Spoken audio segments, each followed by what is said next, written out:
Now Karen Myers-Bowman will talk about posters and poster symposia. Thank you, Judy.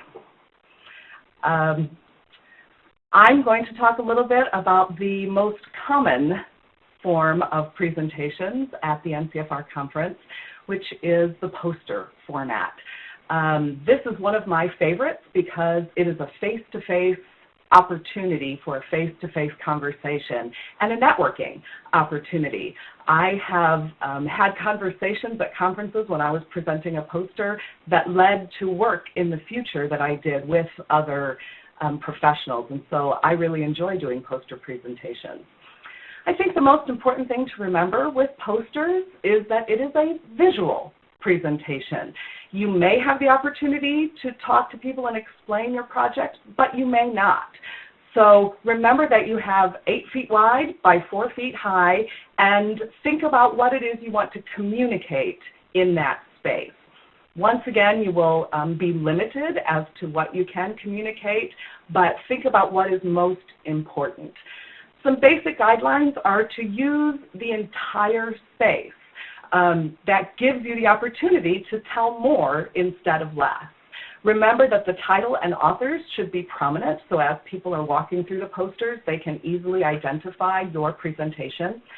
Use headings for different sections so that people know where to look for results or for the abstract or for the implications at the end.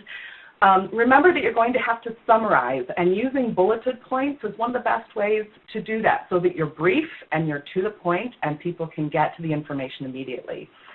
You have the opportunity with a visual presentation to use graphics, and that will help pull people into your presentation. So summarize things by using tables or providing quotes from a qualitative research project. Use photos or drawings or any other graphics that you think will help illustrate your point in a way that people can easily just look and quickly glean the information that you'd like to communicate. Use some color. That will also draw people in, but don't go crazy. Don't use so many colors that it becomes distracting to your presentation.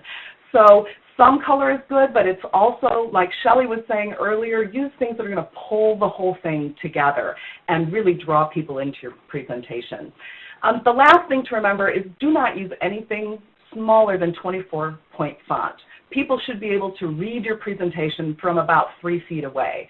So, or more. So make sure that you're using a font that is large enough that people can read. There are some different formats that you can use for a poster presentation. You can have one large sheet where all of the information is printed on it. My recommendation is to make it large enough that you really are taking advantage of the entire space.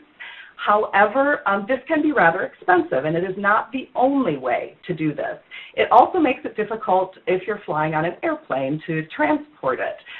So another thing you can do is use several smaller sheets of paper.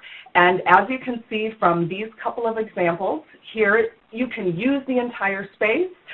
You can roll those up in a tube and put it in your suitcase pretty easily, and it is just as professional, and it gets the information across in another appropriate way to your participants.